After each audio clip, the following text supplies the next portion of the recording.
Today I'll walk you through a 3,000-year-old victim file, Medusa. The version you know, snake-haired monster. One look turns men to stone. Hero Perseus cuts off her head. Case closed. But Ovid's Metamorphoses Book 4 is crystal clear. She was a young priestess at a seaside temple. Her hair so beautiful she had endless suitors. The sea god Poseidon broke into Athena's temple and raped her. And Athena, the virgin goddess of justice, slammed the punishment onto her, not onto Poseidon. For 3,000 years we remembered the monster and forgot who she was and why she changed. Her real identity. Medusa was the youngest of 3 daughters of ancient sea gods Phorcys and Ceto, and the only mortal among the 3 Gorgon sisters. Her sisters Stheno and Euryale were immortal. Only Medusa aged and could die. She served as a virgin priestess at Athena's temple, the highest female honor in ancient Greece, requiring lifelong celibacy and temple guardianship. Ovid writes, her hair was her greatest pride, to the point that suitors crowded around her. 3 layers made her more vulnerable than any god: mortal, priestess, beautiful. This episode follows Ovid's original text and modern scholars to reconstruct 3 things. 1.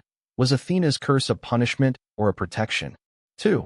Why was Perseus's heroic monster slaying actually a designed political assassination? 3. Why, after Medusa's death, was her head mounted on Athena's shield and her blood used to give birth to the winged horse Pegasus? Flip the frame from monster studies to power studies, and the whole 3,000-year story turns inside out. First layer, why was Athena angry? Surface reason is temple defiled. But ancient Greek religion had a hard rule. When a temple is desecrated, punishment falls on the intruder, not the victim. Ovid uses the Latin word vitias, meaning forcibly defiled, not consensual. By the rule, Poseidon should have paid. But Athena couldn't touch him. He was her uncle, one of the 12 Olympian gods, and they had old scores over who owned Athens. You can't hit the one above, you hit the one below. This is Olympic political custom. The priestess is the scapegoat. Classicist Mary Beard in Women and Power rereads this passage and points out, what Athena gave Medusa wasn't simply punishment. Look at the actual terms. Hair turned to serpents. Gaze petrifies any man who looks directly. In Greek symbolism, serpents represent untouchability and temple guardianship. The gaze ensured no one could ever again get close enough to hurt her. French feminist philosopher Hélène Cixous in The Laugh of the Medusa said it outright. This is not a curse, it's a protection order. Athena, powerless against Poseidon, handed Medusa an ultimate shield. Depends on how you read the packaging. Not just one scholar's take. As early as the 8th century BC, Hesiod's Theogony describes Medusa's head hung on temple lintels. Greek called it gorgonian, used to ward off evil. Archaeologists have unearthed over 600 gorgonian artifacts from 7th to 4th century BC, on pottery, shields, coins. One purpose only, defense against malice. How does a monster's face become the most popular protective amulet? Because she was never a monster. She was a doorkeeper. Greek folk culture knew this layer. Only the epic poems cast her as villain. Second layer, why did Poseidon do it? Most think lust. Actually, it was power politics. The contest for Athens had just ended. Athena won, Poseidon lost. The loser raping the winner's virgin priestess inside the winner's temple is the heaviest insult in Greek religion. It's stepping on her face to piss. Ovid describes Athena's reaction as she turned her eyes away, unable to watch. That's humiliation, not just anger. Unable to avenge herself on her uncle, she redirected the transformation onto Medusa, converting the evidence of her own humiliation into a guardian object that would protect the city. Ovid's Metamorphoses Book 4, line 793, describes the event. Poseidon rushed into Athena's temple. Medusa fled to the innermost sanctum, the most inviolable location in Greek religion. Poseidon still forced himself on her. Translated into modern terms, this is pursued into the safe room. After it, Medusa didn't leave. Athena descended directly and transformed her. Details: location was the Holy of Holies, time was daytime. Medusa was performing her duty, she had zero fault. Roman author Lucian in Dialogues of the Gods also clearly writes, "This was a calamity she bore innocently." Power equation here: upper god offends, upper god can't be punished, lower woman is sacrificed. This isn't just Medusa's story. Cassandra was also a priestess, cursed by Apollo with prophecies never believed because she refused him. Io was assaulted by Zeus and chased by his wife Hera, turned into a cow. Callisto was assaulted by Zeus and turned into a bear. Pattern identical: male god acts, female god enforces, mortal woman bears cost. This bone structure of Greek myth, archaeologists call it victim-perpetrator displacement, a classic patriarchal narrative template. Third layer: who is Perseus? He's the illegitimate son of Zeus and the mortal Danae. His mother was locked by her father Acrisius in a bronze tower. A prophecy said his grandson would kill him. Zeus entered as golden rain and impregnated her. Mother and child were thrown to sea in a wooden chest, drifted to Seriphos Island, taken in by King Polydectes. Polydectes wanted to marry Danae, but Perseus was in the way. So the king set him an impossible task: fetch Medusa's head, die on the road. Original plot setup: the hero doesn't slay a monster because she's evil. He goes because the king wants him gone. The quest was an outsourced political assassination. At a banquet, Polydectes pretended to marry a different woman and demanded every guest gift a horse. Penniless Perseus, publicly humiliated, angrily swore, "I'll bring something better, Medusa's head." The king's trap: Medusa was marketed as "look at her, die."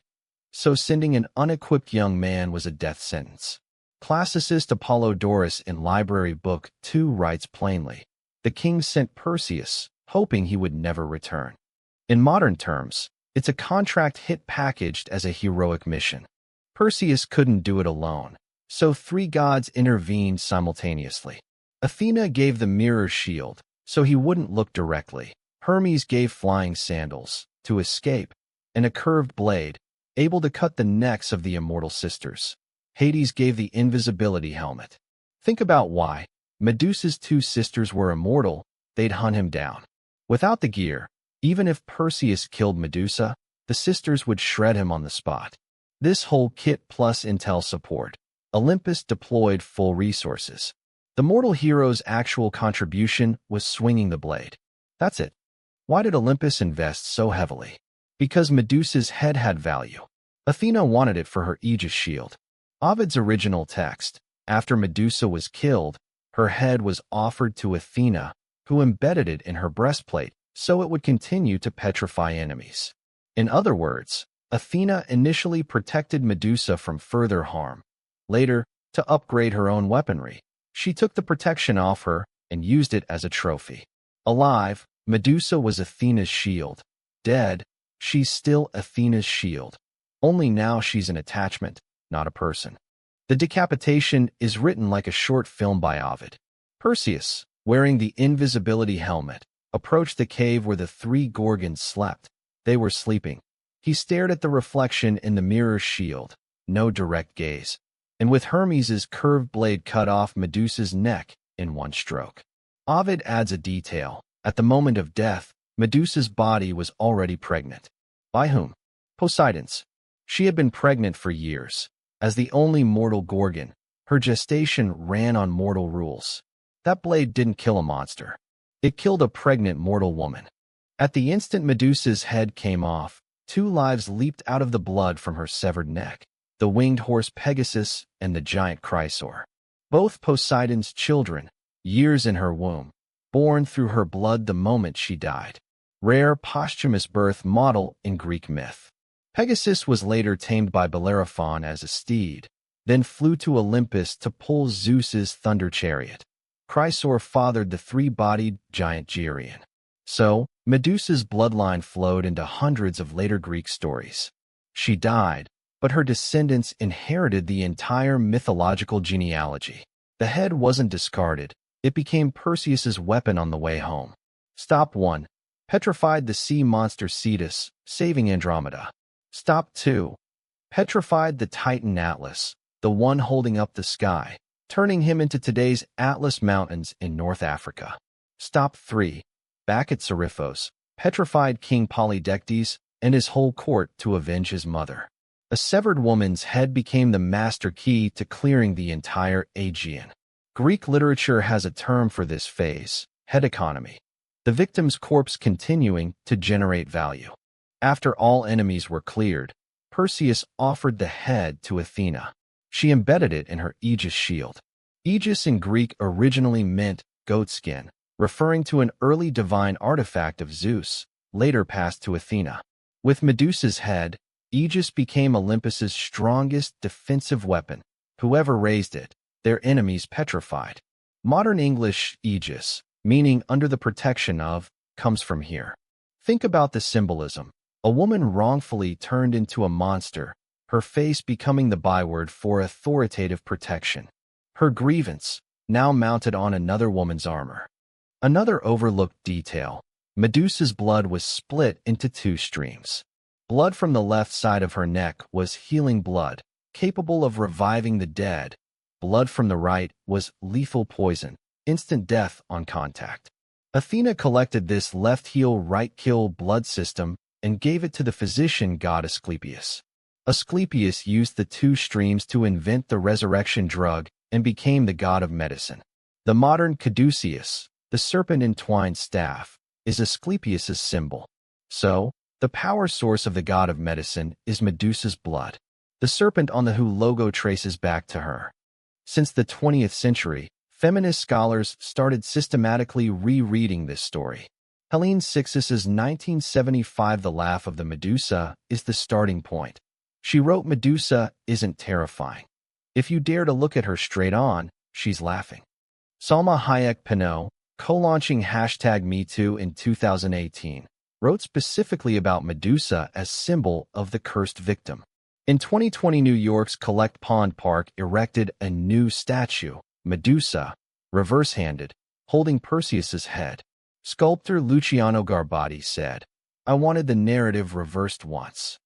The statue's become one of New York's most photographed spots. Right behind it is the Manhattan Criminal Court, where countless assault cases are tried. Medusa's face has become a symbol in fashion and feminism over recent decades. Gianni Versace in 1978 made the Medusa head his brand logo. His explanation: "She represents irresistible beauty and lethal power. I want my customers to wear my clothes like her." In 2019, Rihanna appeared in Medusa styling on the GQ cover. In 2023, Blake Lively's tattoo artist Dr. Wu said Medusa tattoo volume grew 400% in recent years, mostly among sexual assault survivors, symbolizing, "I'm no longer the victim." A female image stigmatized for 3,000 years is being reclaimed as a power symbol in the modern era. Narratives can be taken back. 3 observations. 1. Monster is power's wrapping paper. When a woman becomes unsettling to the system repackages her defense as her monstrosity, so the next generation remembers her aggression and forgets the cause. 2. Chase the sponsors behind any hero. Without Athena plus Hermes plus Hades and their 3 full equipment kits, Perseus doesn't get through the door. Most hero narratives have an invisible budget backing them. 3. Track where the victim's symbols end up. Medusa's blood became medicine. Her face became a shield. Her head became a fashion logo. The system keeps extracting value from her long after she's gone. This is Medusa's 3,000-year life simulation. She was a priestess, not a monster. A victim, not a perpetrator. Her curse was protection, not punishment. Her death built medicine, fashion, national emblems, and Athena's shield. The snake-haired witch version we remember was written by the winners. Share this with a friend. Let one more person know the real name behind the misunderstood one. Next episode you want. A. Pandora was never the disaster maker but a designed scapegoat, the full case. Or B. The 12 Olympians originally had a female elder Hestia who was erased. Why she disappeared. Comment below.